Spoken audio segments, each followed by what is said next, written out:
Welcome to Finding Your Sexiness podcast. And today I have with me Dr. Q. Now, Dr. Q actually orchestrated a very interesting reading for me. So now, what's the name of your company again? Hello, my name is Dr. Q, and I'm the co-founder of the Indian Palm Leaf Reading Institute. It's not a company per se, it's more an institute because we help the seekers, those who want to get a reading, and the readers who provide the service. So Dr. Q actually took my thumbprint, yes, right? And then he sent it off to India. Correct. And in India, so explain, they have the temples in India and... Yes. Now, Indian palm leaf reading is also known as Nadi astrology because dried palm leaves are also referred to as Nadi, hence Nadi astrology.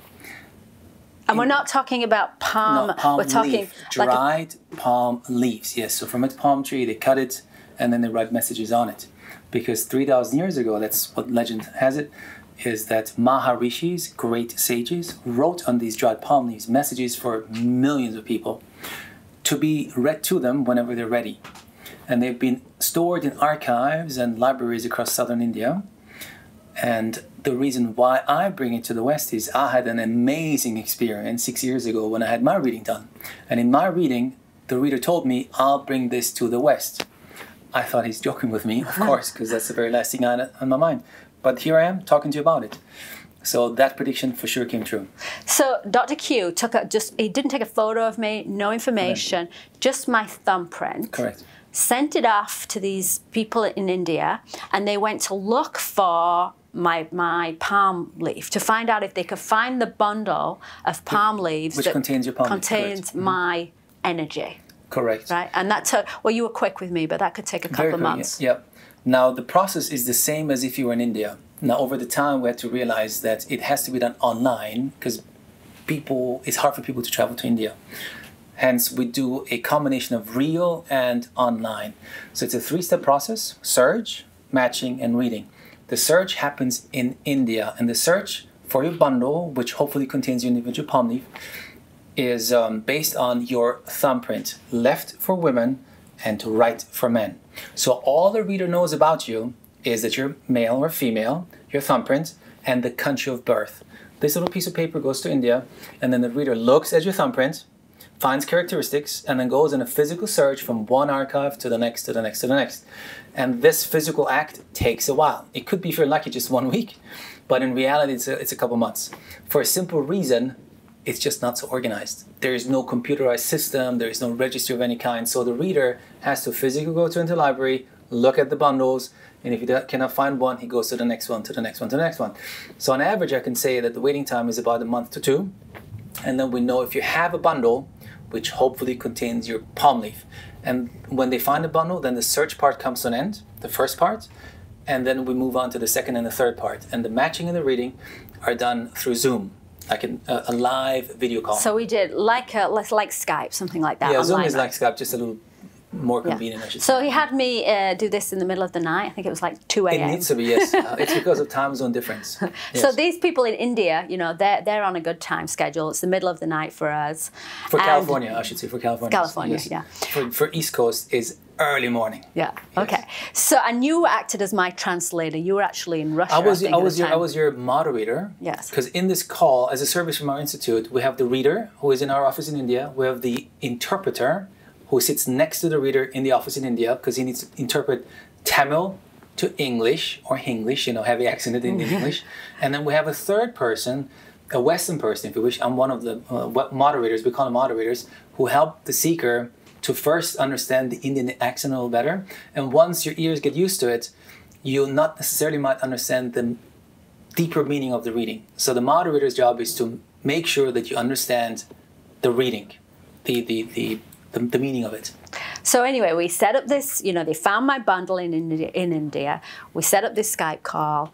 You're in I don't know, Russia or somewhere, I think, yeah. And I'm in LA.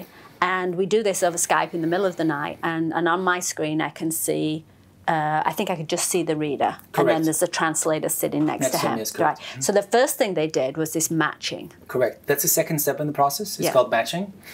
The reader would open the bundle, and then read through the first palm leaf. Is it, very thin, this long palm leaf? He would read out a statement to you. He would say, you're married. And if it's correct, he stays on it. If it's incorrect, because you're not married, then this palm leaf is not yours, he would move to the next palm leaf. For as long as you say correct to a statement, he stays on the same palm leaf and goes deeper and deeper and deeper. Now you need to know that these palm leaves are written in ancient Tamil language, a language that doesn't exist anymore. Today, in the southern parts of India, called Tamil Nadu, the state of Tamil Nadu, which is twice the population of California, just to give you an idea, they speak modern Tamil language, and that's a sound-based language. It's a syllabic language, unlike English, which is a letter-based language. So it's a skill set of the reader to convert a sound in Tamil to a meaningful letter in English. So he would, for example, say, reading through his palm leaf, your name contains an A-O-I. I'm just making this up. If you say correct, he stays on it. If not, he moves on. So by the end of a successful matching process, the reader, who only knows that you're male or female, your thumbprint, and your country of birth, will then tell you your first name, your mother's first name, your father's first name, your spouse's first name, if you have a spouse, ex-spouse possibly if he was important to your life, kids, how many, gender, siblings, how many, gender, and other major life events that you can verify. It's what I basically call knocking you off your socks. He did this. It was pretty amazing. I mean, when he first came up, he would say things like, do you have a brother? Yes. Do you have one child? No. And then he'd move on. Do you have a brother and then you've got 3 children? Yes.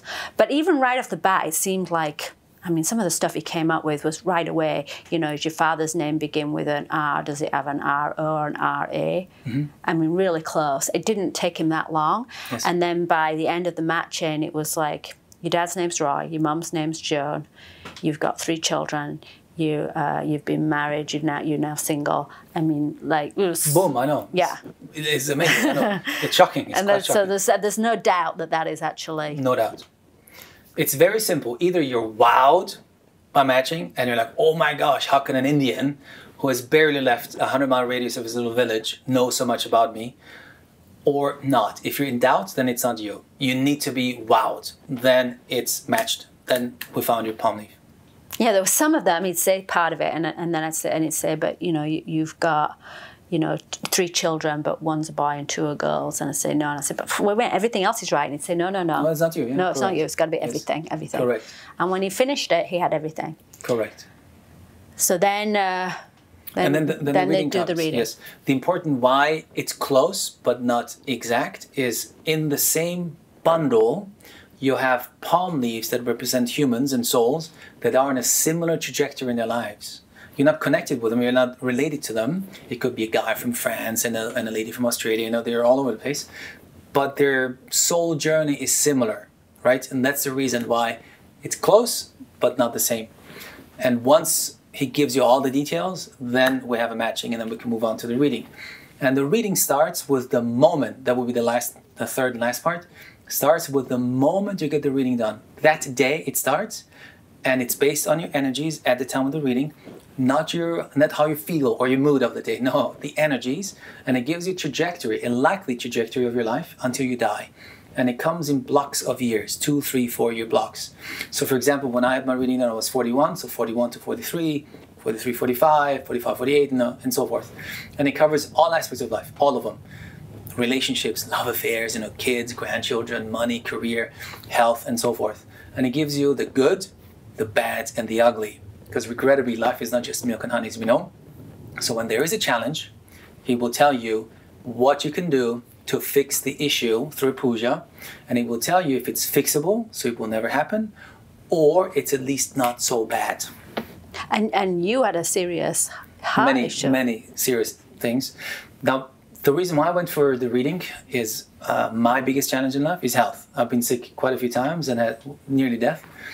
So a teenager, I had cancer, was in hospital for 3 years. I was the only one who survived in his room. It changed my life completely. So I asked, why do I survive and everyone else dies? Well, first I started to say, why me? But that's a different story. And then you're like, be grateful that I survived. So, and then 6 years ago, I had a huge virus infection that impacted my heart. Which sent me straight into the ICU. And that's when I decided to have a reading done, because I heard you can get your karma cleaned through reading. Because in my mind, I thought, but this lifetime, I'm a pretty nice guy. You know, I don't do crazy things. I'm a giver, I'm a helper. So I thought it must have to do with the previous life. And then I realized that you can get your karma clean through a reading, and so that it won't bother you anymore. And that's the reason why I ended up getting my reading done.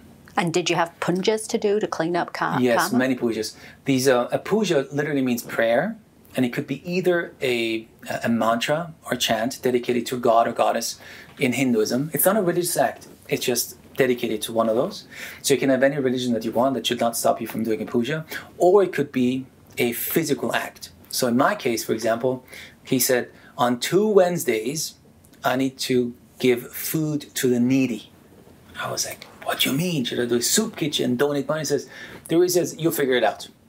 I was like, oh my God, you know. And they said, once these 2 are done, the following 5 Fridays, I needed to give fruit and sweets to children. I was like, man, what do you mean? You know, so, and they said, you figure it out. And I did, you know. And so it's a physical act, or it's a meditation or a chant or mantra dedicated to certain gods. So you need to create like a little sacred space in your apartment or house so that you can focus on those mantras. And I should also forewarn you already, it takes a while, as you know. If you do all the pujas, mine took me 6 months. So he basically said, if you didn't, there was a certain thing that was going to happen in your life if you didn't do these pujas, but if you did, it was going to make it better. So what did he tell you? Correct. Like you were going to die of the bottom line of a reading, to put it very simply, is you want to lead a better life afterwards. Period. Whatever better means to you. To me, better life means not getting so sick again. Period. And hence also leading a longer life. To you out there, it could mean relationship issues or money issues or whatever that might be. So ultimately, you want to lead a better life. So what the reading gives you is it gives you a likely trajectory based on your energies today. And then you start doing your pujas. So you're changing your trajectory already to have a better outcome. So all the reader tells to tell you is if you switch or move a little bit, you can have a better life. And that's what you do. I think you said I was really lucky because I didn't have a lot of really bad stuff. You are very lucky. Yes, and it's true. It's true. Yeah. It was a smooth, spot-on reading. I should also say I'm lucky enough to know you a little bit because it never happens, right? It never happens. I randomly do some moderation, and it's just a person I've never seen before, and that's what we try to keep so there is no interaction between the moderator and the seeker. But I know you beforehand, so we've known one another for quite a few years. So by hearing what he tells you in the reading, and I can verify it, do you know what I mean? That's a luxury. I'm sitting there as like, Gail is unbelievable. You know, he was telling me things like, you've written several books, and you were in the entertainment business. Correct. But you've got another book coming up, but it's a bigger, different book that's coming out. And there's going to be a complete shift in what you're doing and your message, but this one's going to be bigger than anything you've ever done. Correct, I remember that, yes. I just put out my new book, so...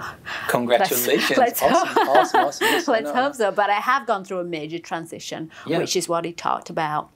You know, moving, kind of revealing my old sexy past, and how cool is that? You know, I like that. Really making a transition there, which he talked about, and he did talk about me getting more involved in the movie industry again, which I'm now talking about turning that book into a TV series. So, what else you want? I'm really hoping the stuff he said was going to come true. No, I remember in the reading he also referred to your spiritual parts. Yes, going to Brazil, helping people. He even mentioned. John of God. Yeah, he said the word John. I think so, yes, I think so too.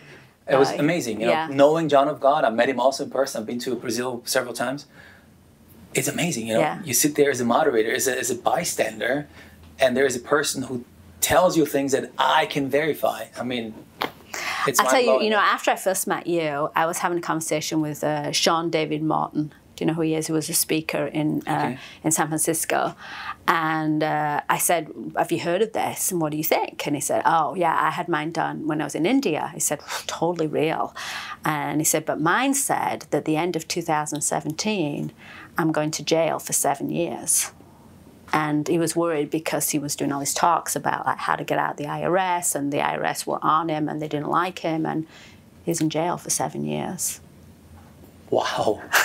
Wow. So I don't know if he didn't have a plunger or no idea. Seriously, wow. Yeah, I mean, he didn't have a reading with you. I'm sure you would No, have said, I didn't. I've let's never do some heard of heavy it. plungers. Yes, but, yes. No, never heard of him. Yeah, So, wow, so- he's in jail now. Yeah, I'm sorry to hear that, actually. explain to people how they could help themselves and tax matters, which I guess the government didn't like. Yes. So he should have looked at his own taxes. I don't know. Yes. Wow. Okay. Wow. yeah. Thank you. So, and I've heard other people that went to India and have had readings. I mean, you need to. Everything happens in India. Everything. The archives in India, the readers, the bundles, the palm leaves. What has changed is after my reading 6 years ago, he told me I'll bring this to the West. And so I thought either we need to do it online somehow, or otherwise I cannot really bring it to the West. Because India has like these two polar opposites. One is the attraction of India, and at the same time it's being scared going to India, which prevents most people ever going to India, period. That's just the reality of it. And so after a while, we're like, okay, it has to be done online. So we established an office where the reader can travel to and do this online. And you're really supporting a community out Huge, there. huge. Yeah. We give back a lot to the community, a lot. I do not know if the audience has ever been to India, but it's a very poor country, shockingly poor actually. It makes my heart bleed. And the issue is that, poverty is everywhere. And readers are very humble, honest, giving human beings. But the problem is there is not much money. So on one hand, you lose readers the next generation because it takes years to become a reader. When they get a better job offer, they go up north. So you've lost them already. And when you lose people who have the knowledge, you lose the knowledge. So what we're trying to do is we're establishing like a little school of some sort, so the next generation is being trained. So we have in the next 20, 30, 40 years, we can offer the service. And we give back, through donations and some money to have clean water. Again, it's a very poverty-stricken part of the world. And if you've never been to India, it's hard to imagine, but I'm telling you because I go to India all the time. It's for a Western person, very hard to observe. Yes. So somebody can come to you, you'll organize the whole thing. We do, yes. Get the whole reading out there. The whole thing, yes. To keep it as simple as possible for the seeker and, of course, provide jobs and support the Indian side. So I'm talking about finding your sexiness, which is empowering yourself and make more success in your life. So how does the reading fit in? Does it help a person if they know what's coming up? If they know what's coming up in their life, it's got to really help them to know Big that. time. Yeah. Big time. I mean, it changed my life. Otherwise, I wouldn't be sitting here talking with you about it. But and it could help you in business too. In everything, literally in everything. It gives you direction. It gives you a guideline, period. So you can follow it and hence have a better life or not, because nobody takes away your free will. You have that. It just tells you you can go this way or that way. We would suggest you to take left road because that leads you to a better life. But if you don't want to, well then you don't need to. So if you follow your heart, if you follow what also the reading tells you is what you do is in alignment with the universe. There was another issue of mine. I thought I get sick maybe because I'm not in alignment what the universe wants me to do. And if you don't do that, then of course your body reacts to it and you get sick. So the reader will tell you what is good for you, in which fields you should be in. It's pretty awesome. I mean, it gives you pretty detailed information. What would be good for you to do this lifetime so that you're in alignment with the universe? And if you know that, what's sexier than that? You know what I mean? It makes you happy. What makes you happy makes you sexy. You radiate, you smile, you're happy. And that energy transcends to other people. Perfect. I love that. It is, yes. Thank you, Dr. Q. Thank you so much, Gail. Thank you very much for being here. Namaste.